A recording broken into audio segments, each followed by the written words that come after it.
Hey everybody, Corey here again with CDS Automotive. I'm just wrapping up my week here and I had a couple of things cross my mind, so I just wanted to put that into a video. Today's video will be covering a little bit of kind of touching points on testing techniques and the use of piercing probes for circuit testing. Um, I am in what they call the Rust Belt of the country, so I do see a fair amount of corrosion in wiring. They commonly call them the green crusties. I see quite a bit of that, and sometimes it's not technician or testing induced. Sometimes it's mice. Sometimes it's just straight up the salt and brine eating through things. But with that being said, I thought it was important to kind of demonstrate a couple of proper techniques that I have found to be extremely successful in my years of doing this. So the first tip is you always want to seal up. If you puncture the insulation of the wire, ideally you don't want to send your piercing probe all the way through the wire. We just want to pierce the insulation to get a measurement.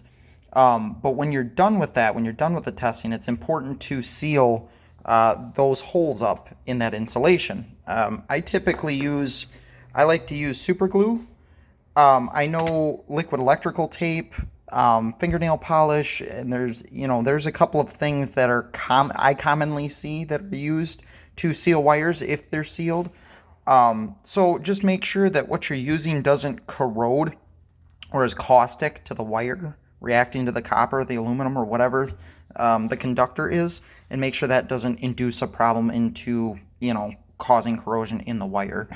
The next point I want to make is I see a lot of times if there had been testing done, that the testing is done at the component connector, which is okay, but in best practice I found to not put the piercing probes right tight to the back of the connector.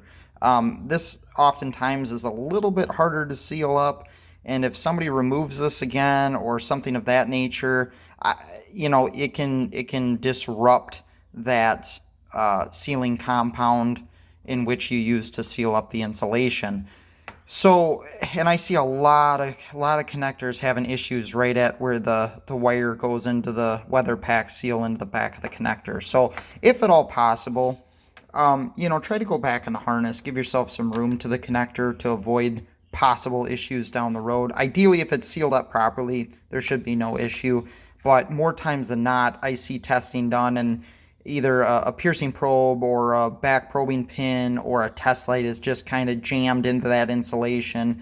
And if it's covered at all, a lot of times it's bare, and by the time it gets here, it's corrosion has set in and all that fun stuff. But if it's covered at all, that's typically sometimes a point of flex on these harnesses at the connector, and they're exposed to the elements to where if you can slide back the conduit or the loom or whatever's on that harness and slide that back over, that offers another layer of protection once you've sealed the hole up. So you guys, if you found this video helpful, consider subscribing to the channel. It helps us grow, put out more content. Like it. Go ahead and leave a comment down in the comment section there, and I'd be interested to know what everyone's using to seal up insulation once they're done testing with the piercing probes there.